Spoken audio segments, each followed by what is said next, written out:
Andrew Clennell, thank you for joining me. The Prime Minister in trouble again about, his alleged slow response to a natural disaster, this time holding out on flood relief for some parts of the country.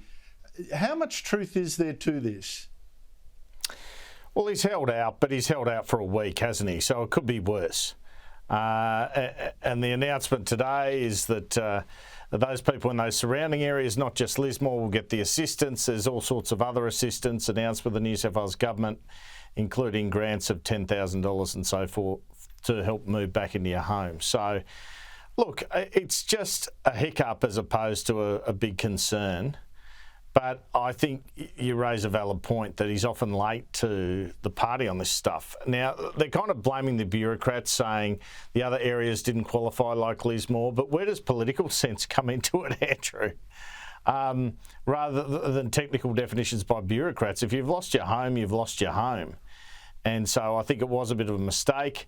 And then there was a story in the Sunday Telegraph, which many believe came from the federal government, saying New South Wales initially refused defence requests, the New South Wales Government, before the Lismore floods. And then we had a leak last night, the fact that Scott Morrison supposedly was waiting till he returned from Perth to announce this. Well, it's been rushed forward today. So again, the New South Wales and federal government at odds a bit, even though they're of the same colour of politics. We've seen this often in natural disasters. Used to see it with Gladys Berejiklian, now Dominic Perrottet. It's very messy for those who are actually affected by the floods, who just want governments to get on with it. And I'm afraid that in covering Scott Morrison, it is a bit of a theme that he just comes late to decisions which are bleeding obvious. And I wonder too whether he'll change tack again on some of the cost of living stuff after Stephen Marshall gets walloped in the South Australian election on the weekend. Well, I can already tell him what's going to happen in the South Australian election. I can already tell him cost of living's an issue. So you'd have to hope he's working on that in terms of the budget. Well, you mentioned he was in WA. Andrew, this scene melted my heart. It just showed me that forgiveness, grace in politics, it's still there.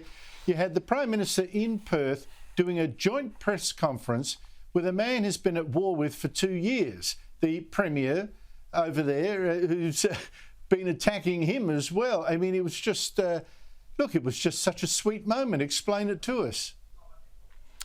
Well, he comes and announces some joint funding for little infrastructure projects with the WA Premier under a so-called city deal. But I'm glad he raised this because, again, it's something worth highlighting. I think he's making another error here, Scott Morrison. He's asked repeatedly in Perth, what about your disagreements with Mark McGowan about when to open the border? He goes, I always agreed with Mark McGowan. Well, it's not true, is it? So don't say it. I think Scott Morrison makes this mistake of trying to pretend things didn't happen. I think he'd get a lot more respect if he just said, you know what, I thought he should have opened earlier. He didn't open earlier. Now you're a lot more vaccinated. It's worked out pretty well. It's actually worked out well in other parts of the country. So now let's get on with what we agree with. And just be honest. I just think it's really problematic because people don't buy it anyway, Andrew. And people in Western Australia, I spent, the formative years of my life there, they think the East is the enemy anyway. They're not going to buy that you didn't oppose the hard border when you quite clearly did. And so I just don't know why he's gone down that route. I don't know who was, he should just say, we didn't always agree, but look at what I've got to offer if you elect me again, Look, there are things I like about Scott Morrison, but I have to say, I think it's a failing in politicians to want too desperately to be liked.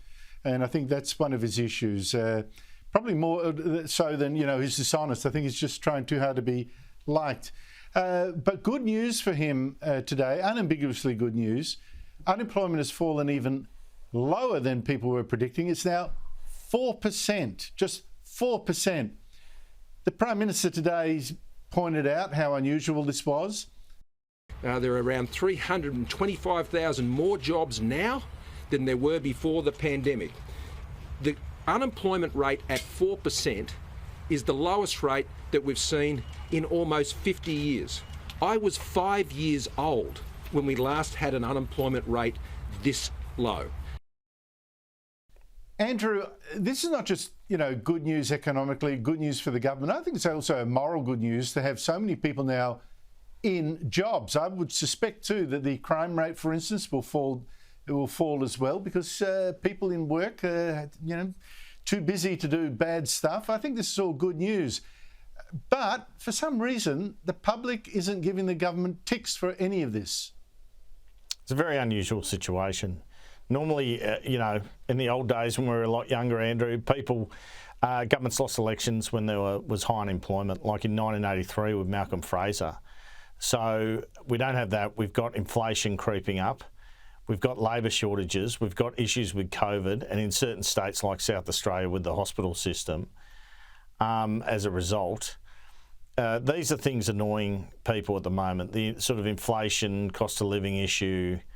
If you're a business not having enough employees because of COVID. And so Scott Morrison, plus a number of mistakes, I guess, has fallen behind. The rule of politics is he should be in front with a 4% unemployment rate. So he's wise to keep pushing, look at how well we've done in terms of unemployment, because the Reserve Bank governor said it wasn't just the borders were shut. You might think it's that. He said it was the fiscal stimulus that Scott Morrison and the states had put in. So absolutely, a government should always be congratulated for low unemployment. I think it's good news. I think we need to open the international borders more to get people who can work, because labour shortage, it goes too far the other way after a while. But generally, the government should be congratulated for the unemployment rate. Well, I think they should be hammering it, if not for no other reason, set a benchmark.